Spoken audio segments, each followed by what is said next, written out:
की हमारी रेसिपी काफ़ी डिफरेंट होने वाली है। आज बनाएंगे हम कांती स्टाइल प्याज की चटनी। आपने अक्सर कश्मीर में चिकन कांती, मटन कांती खाई होगी और उसके साथ जो आपको चटनी अवेलेबल होती है वो सबको बहुत मज़े की लगती है। आज हम वही चटनी बनाएंगे। आप ये घर पे बना सकते हैं, इसमें ज़रूरी नहीं है आपको चिकन मटन वगैरह ऐड करना। आप इस सिंपल भी बना सकते हैं चटनी और इन्जॉय कर सकते हैं घर में चावल के साथ या रोटी नान वगैरह के साथ भी। तो बनाने के लिए हमने यहाँ पे प्याज लिए हैं। प्याज आप 2, 3, 4 जितना आपको चटनी की क्वांटिटी चाहिए उसी अकॉर्डिंग का प्याज खुद एडजस्ट कर लेंगे। आपको प्याज को बारीकी से फाइनली चॉप कर देना है। प्याज के साथ साथ हम इसमें ऐड करेंगे टमाटर। टमाटर को पहले आपको अच्छे से वॉश कर देना है, थोड़े से सीड्स उसके निकाल देने हैं। उसके बाद फाइनली स्लाइस करके टमाटर भी आप इसमें ऐड करेंगे। प्याज से कम क्वांटिटी होनी चाहिए टमाटर की, तो जिस हिसाब से आप प्याज लेंगे अकॉर्डिंगली टमाटर एडजस्ट करेंगे। और मैंने यहाँ पे शिमला मिर्च या कैप्सिकम भी इसमें ऐड कर दिया है। शिमला मिर्च और टमाटर आप सेम क्वांटिटी में ले सकते हैं। अब हम डालेंगे इसमें नमक और बाकी सारे मसाले मैरिनेशन के लिए।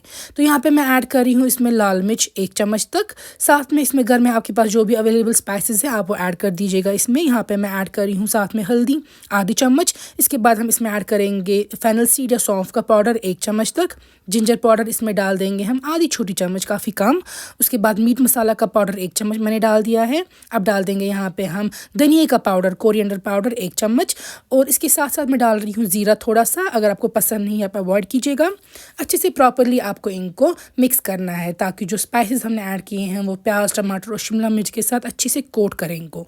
ऊपर मैं यहाँ पे ऐड कर रही हूँ 1-2 लेमन का जूस। आप चाहे तो इसमें विनेगर डाल सकते हैं अगर आपके पास लेमन का जूस नहीं है। अगर नींबू नहीं है घर में आपके पास तो विनेगर या कश्मीरी में इसको सिरका बोलते हैं वो डाल दीजिएगा।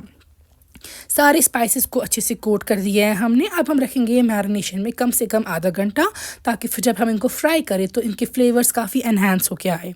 यहाँ पे हम लिड से कवर करके रखेंगे इसको तकरीबन आधा घंटा और उसके बाद हम फ्राई करेंगे। फ्राइंग के लिए मैंने यूज़ किया है पीर मस्टर्ड ऑयल। ऑयल आप लेंगे अपने मुताबिक कम ज़्यादा। स्मोक निकलने के बाद जो हमने प्याज रखे थे along with tomato and capsicum वो हम इसमें डाल देंगे फ्राई होने के लिए। तो आपको इनको फ्राई करना है लेकिन जलाना नहीं है। इसके बाद आपको इनको फ्राई करके निकाल देना है, लेकिन इनको इतना फ्राई करना है कि इनका क्रंचीनेस जो है वो बरकरार रहे। यहाँ पर आप देख सकते हैं ये फ्राई हो चुके हैं। इनकी शक्ल से भी लग रहा है क्वांटिटी रिड्यूस हो चुकी है, लेकिन हमें बहुत ज़्यादा ब्राउन नहीं करना है इनको। इनमें क्रंच आना चाहिए खाने के टाइम।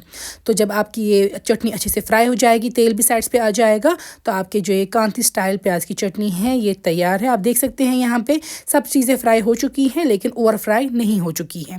उम्मीद है आपको ये रेसिपी अच्छी लगी होगी। आप भी ज़रूर घर पे ऐसे ही बनाइएगा। इसको चावल के साथ भी खाने में काफ़ी ज़्यादा मज़ा आता है। तो आप भी ज़रूर बनाइएगा ये वीडियो सेम टू सेम। आप चाहें तो यही सेम रेसिपी मेरे फेसबुक पेज पे कश्मीरी ज़बान में भी सुन सकते हैं। तो ज़रूर ट्राई करके कमेंट कीजिएगा आपकी रेसिपी कैसी लगी।